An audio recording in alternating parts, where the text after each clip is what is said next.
Ayan, magandang araw Pilipinas, bayan kong liyag. Kumusta po kayong lahat? Ayos ba tayo dyan? Eto na naman tayo at may panibago ulit tayong reaction video dito na naman kay Attorney Pogi. Ayan, itong title ng video niya ay sa may ICC warrant si Senator Bato. Ang bihira, oh. Nagkaroon lang ako ng konting idea dito kasi napakinggan ko ng konti kanina, pero gusto kong umpisahan ulit. Kumbaga, gusto ko siyang pakinggan diretso reaction na. Kaya sige, wag na natin patagalin, mahaba-haba yung video eh. Tuloy natin, let's go. Okay, so bending news po muna tayo. This is bending news po. So ang papag-usapan po natin is yung allegedly na meron daw pong ICC warrant of arrest si Senator Bato de la Rosa according to Ombudsman Remulla.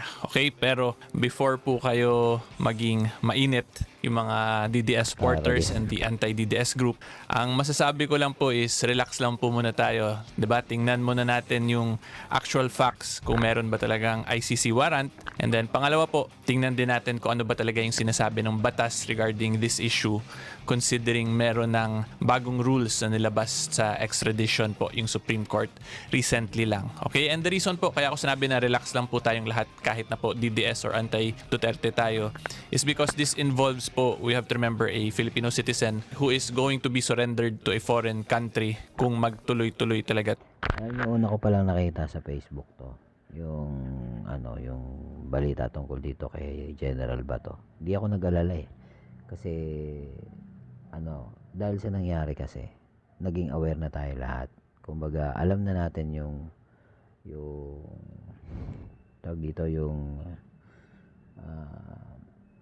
batas. Kumbaga, alam na natin yung proseso na kapag merong ganyan, kailangan mo na dalhin sa due process, kailangan mo sa due process, kailangan dalhin sila sa RTC muna para hatulan kung dapat ba siya talagang bitbitin. And most of all guys, hindi na tayo under ng ICC. Kaya wala yan. Una pa lang binasag ko na kagad. Oo. Kaya hindi ako nag-aalala. Pero gusto ko pa rin siya mapanood. Tingnan natin kung ano yung laman na ito. Hindi ko talaga siya alam, promise. Hindi tuloy. To, 'di ba? And if that involves the surrendering of a Filipino citizen, that affects all of us po, considering that can be argued po as a violation of our sovereignty as a country. Okay? So yan po ang masasabi ko. Unang-una, relax lang po muna tayo. Intindihin muna natin talaga yung actual na mga nangyayari at kung ano ba talaga yung sinasabi ng batas natin regarding sa mga issues na to. Okay? And the reason po pala kaya ako sinabing bending news is because this came from Ombudsman Remulla. Pero kung titingnan po natin yung mga other government offices natin, specifically from the executive branch, ang sinabi po nila ay wala pa silang natanggap na information about this na meron ngang ICC warrant. And then nagsalita na rin po yung ICC spokesperson na wala rin daw po silang any warrant pa. And the only case involving a Filipino citizen is the one that is pending, which is currently involving po si former President Rodrigo Roa Duterte. Okay? Kaya ako nasabing bending news kasi kahit ako po naguluhan eh. Si Ombudsman Remulla lang po at present ang nagsabing meron, pero everyone else po sa government, lahat sinasabing wala. And even the ICC rin po sinabing wala. E di, ang dating sa akin ngayon is bending news pa lang siya. Okay, pero anyway po, let's look at actual news articles regarding this para mas klaro po talaga tayo. So, ang magiging basihan lang po ng discussion natin for today is itong sa Newswatch Plus Philippines kasi ito yung maganda po pagka-present nila nito ng mga happening so far regarding this issue. Maganda yung presentation. So unang-una niyan, 4 hours ago, sabi nila ICC warrant for Senator Bato. And then sabi, update, the International Criminal Court has issued an arrest warrant against Senator Bato de la Rosa, Ombudsman Jesus Crispin Remulla. So ito po si Ombudsman Boying said in a radio interview. Pero sabi po, next naman, Department of Justice said it is still verifying the information. As of this hour, we are currently working to verify this information. We have not also seen or received a copy of said warrant, Justice spokesperson Paulo Martinez said. And then si Interior Secretary John Vic Remulla, DILG naman po, said that as of 11:30 a.m., the Center for Transnational Crimes has not received any red notice against De La Rosa, the chief implementer of the Duterte administration's war on drugs. Okay? And then after po niya, naglabas din po si Senator Bato mismo yung camp naman niya regarding this. So this one po was via Attorney Israelito Tito P. Torion, counsel of Senator Ronald Bato de la Rosa. Okay, so sila Senator Bato rin po, wala pang natanggap na verified information regarding this. And then ito na po yung Sabi ko na, sinabi ko fake kanina, news yung ICC spokesperson. Ayan, si ICC spokesperson Ala tells Newswatch Plus that official ICC updates can only be confirmed through its official channels. Diba? So ito nga yung ginawa natin before kay PRRD. Sa case po ni PRRD, we confirmed it via their website, pero since top secret daw, hindi pinablik a couple of days prior. And then noting that the court still has only one case at present, the one against former President Duterte. Okay? And then ang pinaka-recent po niya na development is yung tungkol naman sa Executive Secretary na kay Lucas Bersamin. ES Lucas Bersamin noted it will not be the same process of enforcement if an Interpol notice were to emerge for De La Rosa. The Supreme Court has since come out with a new rule on extradition requiring a prior resort to a court before the person subject of extradition may be brought out of the country, the Executive Secretary said. Diba? So the Supreme Court approved the new rules in April, then nakapublish. Pero anyway po, itong Supreme Court new rules regarding this, ito yung i-discuss ko ngayon kung applicable nga ba talaga to siya sa case ni Senator Bato. Okay, pero anyway po, yan yung pinaka-summary ng facts natin. So far po, si Ombudsman Remulla yung nagbalita nito, but all the other government offices po at present, sa executive branch and sa legislative kay Senator Bato's office, dininay po yung. So, ibig sabihin, parang ano lang talaga, parang gusto lang talaga ng issue ni Remulla. May katotohanan ng konti yung nakita ko sa balita na sinasabing gusto lang niya na ilihis yung issue. Ayun, okay. Yun pala yun. Baka gusto lang nilang malihis ng konti yung issue tungkol dun sa Tino na rumagasa sa Cebu. Ayan, alam na this. Existence or wala pa daw po silang information as to the legitimacy of the arrest warrant. And then idagdag ko na lang din po pala, may statement din dito si Senator Soto, si Senate President Tito Soto po. Sabi niya, Soto says Senate off limits to arrest amid alleged ICC warrant versus Bato. So ibig sabihin lang nito, hindi papayag si Senate President Tito Soto na arestuhin si Senator Bato as long as si Senator Bato is in the premises of the Senate. Okay, yan po yung understanding ko dito sa statement ni SP President, ni Senate President Tito Soto. Okay, pero hindi natin alam, baka later on magbago. Pero as of November 8, 2025, 3:19 PM, ito po yung statement niya ni Tatandaan ko yan Tito Soto pambihira. Anong araw ngayon? November 9, alauna ng madaling araw. Itong vlog na to, tatandaan ko talaga to. Pag ito nagbago, babalatan talaga kita rito sa YouTube. Tito Soto. President Tito Soto. Okay, so yan po yung facts ng discussion natin. Ngayon, let's go to the legal side of things. Sama po, una-una po dyan, i-discuss ko muna sa inyo kung whether or not applicable ba talaga yung new rules on extradition kay Senator Bato. Considering extradition yung new rules, diba, yung pinapag-usapan dito is mga surrender, so to the ICC court. Okay, so yan po ang first question natin. So to answer that question po, tingnan muna natin yung Republic Act 9851. So ito po yung batas natin dito sa Pilipinas that touches on international humanitarian law or yung mga international crimes po. Basically ito yung ginamit para isurrender po si FPRRD sa ICC na basis po ng government natin ngayon. Okay, and the reason po nila doon is yung section 17 nito. So pakita ko po yan sa inyo. Okay, so kung makita po nyo, Chapter 7, Jurisdiction, Section 17, Jurisdiction. Pero yung important lang pong iti-take note natin dito is itong second paragraph.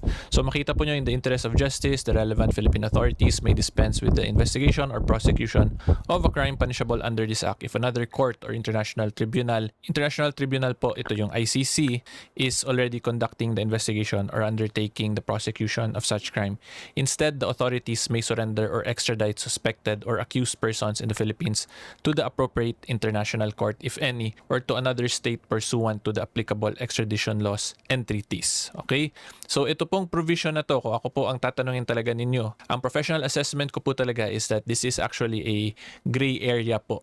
Kasi kung titingnan po ninyo, ang nakalagay dito sa second sentence, sa last sentence po, the authorities may surrender or extradite to the appropriate international court or to another state pursuant to the applicable extradition laws and treaties. Okay, and then nakalagay dito sa pursuant to the applicable extradition laws and treaties, wala po kasing comma dito eh. So since wala pong comma, pag ito po basahin itong last part, ibig sabihin yan, itong applicable extradition laws and treaties only applies sa another state. 'Di ba? Tatandaan po natin yung ICC is not another state. It is a international tribunal. Okay? So in other words po, my main point here is that it can really be argued both ways na the extradition laws does not apply to the case of surrendering an accused sa ICC, or it can also be argued na yung extradition laws applies sa pag-surrender po sa isang person dito sa Philippines to the ICC. Okay? At ang reason po kaya ako nasabi na yung extradition laws natin may apply dun sa pag-surrender po sa ICC kasi wala naman na pong treaty ngayon yung Philippines with the ICC, di ba? Correct. So kung wala pong treaty yung Philippines with the ICC, therefore we do not have any law or provision that touches specifically on this one, yung pag-surrender. Meron tayong extradite, di Kaya ba? Kasi we have confident laws ako on eh. extradition. Pero as far as I know, wala po tayong batas or rules of procedure involving surrender. Okay? At kung ganun po, kung ako tatanungin ninyo, pwede ito siya i-argue na extradition laws and treaties na lang will apply when we talk of surrender kasi there is no law which discusses nga po yung term na surrender to an international court. Unless they are going to bend the law. Animal. 'Di ba? And if it will be shown by the lawyers of an accused na i-surrender na pabor itong provision na to sa isang akusado, edi pwede yan igamitin in favor kasi ganun po yan sa criminal laws natin in the interpretation of criminal laws. If there is ambiguity or yung magulo po na interpretation, then that will always be interpreted in favor of the accused. 'Di ba? So since this law po discusses about international crime, so that is a criminal act po or related to criminal laws, therefore pwede natin i-apply yung ganung argument na any ambiguity should be interpreted in favor of an accused, 'di ba? Dito in accused of an international crime ang pinapag-usapan. Okay, so again, ulitin ko lang po kasi baka naguluhan na kayo. Since wala po tayong specific na batas that touches on the term surrender to an international court kasi yun nga po yung wordings ng batas dito ay dinire-diretso nila na another state dire-diretso pursuant to ganyan. Therefore, ito pong latter part na extradition laws and treaties is interpreted based on simple English na applies lang sa another state. Okay? Pero since yun nga po, there is room for argument, so there is ambiguity in a sense, so pwede po i-argue yan ngayon ng isang akusado na ito dapat extradition laws and treaties ay i-apply din sa kanya pag mapakita niya na favorable yun sa kanya. Okay? Because again, every time there is an ambiguity, it is always interpreted in favor of an accused in criminal laws po natin. Okay? At yung isa pa po na kailangan natin i-take note dito, kung talagang i-insist ng abogado na isang akusado na wala tayong batas involving surrender, di ang ibig sabihin po niyan, bawal talaga ang Pilipinas mag-surrender ng isang tao, may it be a Filipino citizen or a foreign citizen na nire-request po ng isang international court or international tribunal. And Attorney Pogi, tulungan mo si baka pwede tulungan mo si Miss Joey De Vibre, yung gusto niyang na sa bagay meron na daw siya na consult na abogado, pero mas maganda kung pati ikaw attorney na yung sa panawagan ko yung last na video ko tungkol dun nga sa gagawing signature campaign para si PRRD mapauwi. Baka naman pwedeng may magawa tayong paraan doon attorney kasi sumuko na ako pero dahil dun sa napanood ko kay Madam Joey tsaka kay Maltik or Malutikia, Prof. Malutikia, nagkaroon talaga ako ng pag-asa na baka sakali pwede pang makauwi si PRRD, na baka pwedeng tulungan mo kami na willing ako to participate doon sa panawagan ni Miss Joey Cruz na tungkol nga doon sa baka sakali yung magaganap sa November 28 or 22 ba yun, if I'm mistaken, yung doon sa Takbo Davao ba yun, basta doon sana magkaroon ng mga doon attorney, kung pwede lang naman magtulungan lahat ng mga vloggers para ano, gawin natin yung tama, kasi talagang binebend na talaga nila yung law sobra ng wagas. So ngayon kailangan talaga ng puwersa ng mga abogado na matitino pa, kasi marami pa naman ako, naniniwala pa rin naman ako na marami pa rin abogado na matitino. Kaya sana magsama-sama din ng mga abogado para lalabanan tong mga katiwalian na to, kasi talagang lantaran na nilang binabali yung batas, or binebent yung batas. 'Di ba? So ayan, syempre samahan natin ng pananalangin para naman kasi hindi natin nito kaya lahat kung hindi tayo tutulungan ng Panginoon. Sige, tuloy. Tandaan po natin, ito po kasing mga issues na to na dinidiscuss natin, these are all cases or matters of first impression. Meaning, this is the first time na nagkaroon ng ganitong legal issue sa bansa natin. So, there is really room for argument, di ba? Depende na lang po yan kung ano yung mga general principles of law na i-apply ng mga bawat abogado. So, kung ako po tatanungin ninyo, I will be applying the provision or the criminal law principle that every time there is an ambiguity, it should always be interpreted in favor of the accused. So, yung first argument ko po dyan, since there is no law that touches on surrender, so ang gagawin po, extradition laws and treaties na lang yung i-apply sa isang akusado, kasi pabor naman yun sa kanya.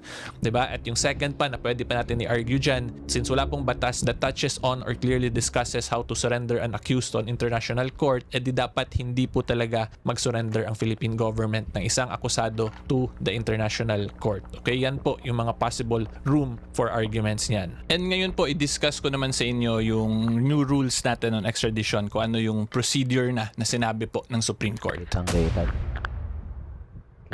doon, doon sa diniscuss ni attorney na yun, na kahit medyo mabilis lang, pero kailangan lang talaga focus ka sa makikinig kay attorney, bilis magsalita. Ngayon, talagang dahil doon sa diniscuss mo, malinaw doon na talagang hindi talaga dapat dinala CPRRD doon sa dahig. Ay nako, kaya sana talaga magawa natin ng paraan na gamitin naman natin yung batas para maibalik natin si PRRD dito. Okay, so ito po yan, yung AM number 22-03-29-SC Rules on Extradition Proceedings. So ito po yung mga opening statement ng Supreme Court dyan. So of course, yung unang-una dyan, sinasabi nila is yung authority nila, ano yung legal basis kung bakit may authority sila to promulgate this, which is yung Section 5, Paragraph 5, Article 8 of the 1987 Constitution. This court is empowered to promulgate rules concerning protection and enforcement of constitutional right, pleading practice, and so on and so forth. And then pangalawa po, whereas there is a need to provide rules on extradition proceedings to ensure consistency and give guidance in handling extradition cases. Okay, so this one po, point po talaga ng Supreme Court dito is para maging klaro paano ba talaga mag-extradite or magpadala po ng isang Pilipino or ng isang akusado sa ibang bansa or to a foreign tribunal. Okay, and then yung makikita po natin dyan, unang-una ipakita ko muna sa inyo yung definition of terms para hindi po kayo maguluhan. So ang sinabi po dito, definition of term, central authority means the Secretary of Justice. Okay, so ang point nito kaya may ganitong provision is because yung magsa-start po ng process sa pag-extradite is the Secretary of Justice. Magsa-start sa pag-file po sa korte. Pero yung pinaka first step po talaga is the Secretary of Foreign Affairs, which is referred to as the Executive Authority under letter C.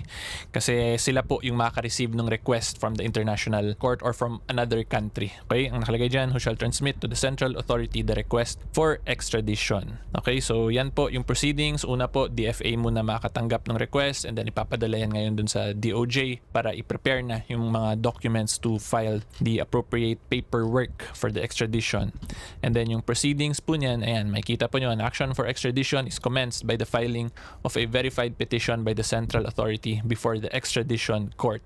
At ito pong extradition court, this is a second level court. So when you say second level court, ito po yung mga regional trial court natin. Nandito po yun actually rin sa taas, ipakita ko na nga lang din po para sigurado talaga tayo. Yan. So letter F, extradition court means a second level court which a petition for extradition is filed where the extraditee resides, or if unknown, the court that has jurisdiction over the place where the office of the central authority is located. Okay? Anyway po, going back to the proceeding. So yan po, ifa-file nung DOJ sa RTC, and once na-receive po yan ng extradition court, ito na po yan ngayon, section 4 naman. The extradition court, upon receipt of the petition for extradition, shall conduct an ex parte review of the petition and determine whether the petition is sufficient in form and substance.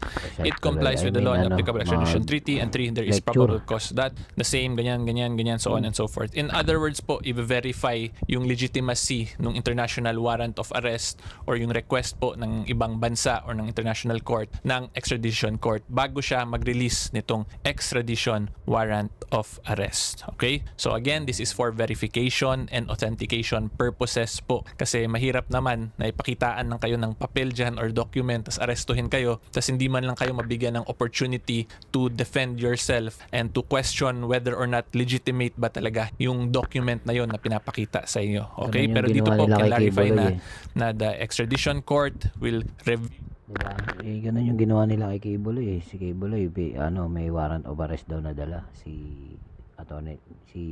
General Torre. Tapos nung basahin nila, putya, hindi naman pala kay Kibuloy yung warrant of arrest. Bending dalo, over, animal. View everything first to determine the genuineness, the authenticity, and the legality basically of the international request or of that international warrant of arrest. Okay? So stated differently po, ang gusto ko lang talaga i-point out, hindi pwede arestuhin ang isang akusado na isosurrender or extradite to a foreign body, to a foreign court, to a foreign country unless and until po mag-release yung extradition court ng extradition warrant of arrest. Okay? Hindi po pwede yung document galing abroad ipadala lang dito tas yun yung magiging basihan sa pag-aresto.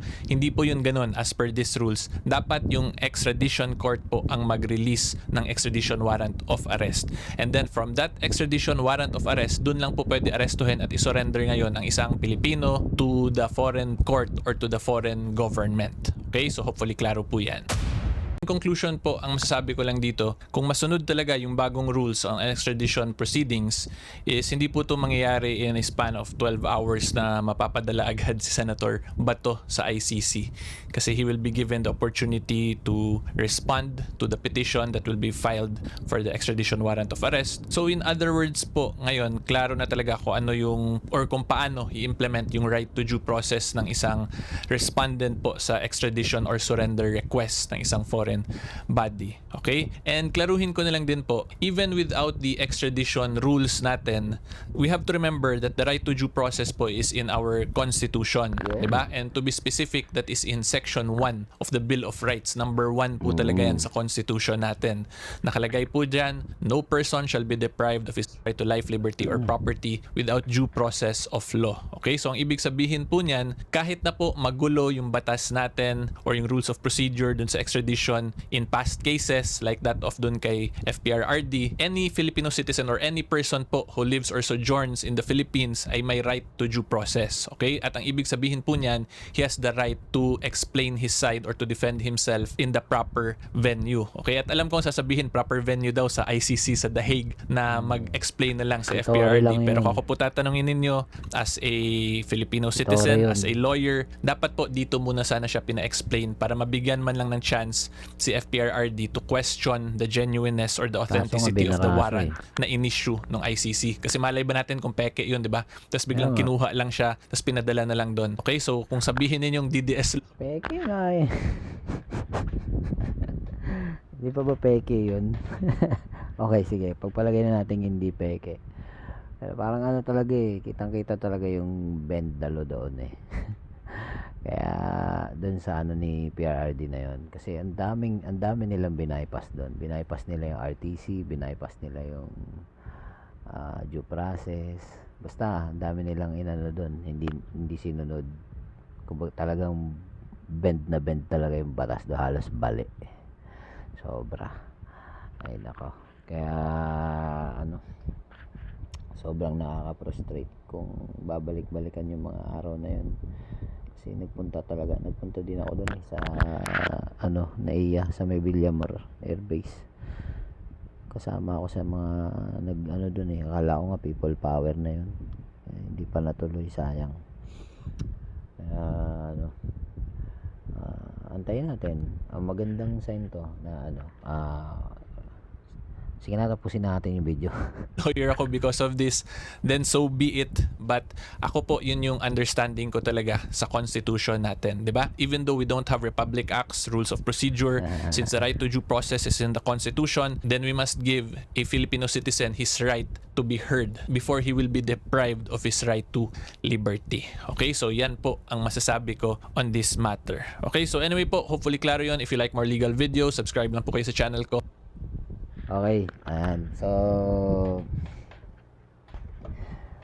wala tayong dapat ipag-alala pala dito sa ano na to, sa issue na to, na yung si General Bato dadalhin sa ICC. Hindi nila pwede yan gawin. Kung nagawa nila noon yan kay PRRD, dahil ano siya, hindi siya napaghandaan, ngayon for sure mapapaghandaan siya.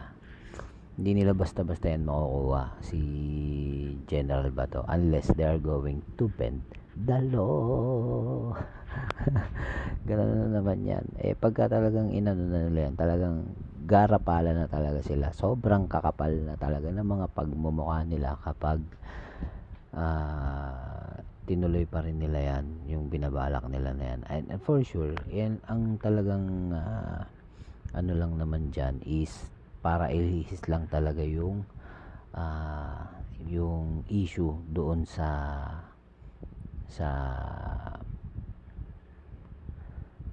Tino, Bagyong Tino doon sa Cebu, which is halos makita na natin underneath the tip of the iceberg, 'di ba? Malamang yun na yun, guys. Yun na yun. Talagang ibinubuking na sila ng ng inang kalikasan. Hindi na sila makakalusot doon. Kaya gumagawa na lang sila ng ibang issue para ma-divert yung talagang issue. Gaya nga yan, tingnan nyo yung flood control issue sa mga diskaya, unti-unti nang nalulusaw na dapat hindi. Kasi yun yung talagang yun yung talagang issue ng bayan natin ngayon. Kailangan talaga mabuhay ulit yung mga issue na yan. Hindi pwedeng makakalimutan na lang basta-basta yan. Kailangan talaga tutukan natin yan. Hindi natin sila titigilan. Hindi namin kayo tatantanan, mga animal kayo. O siya. Hanggang dito na lang mga kababayan. Maraming salamat. Mahalin natin ang Pilipinas kahit nahihirapan na tayong lahat. Peace out. God save the Philippines.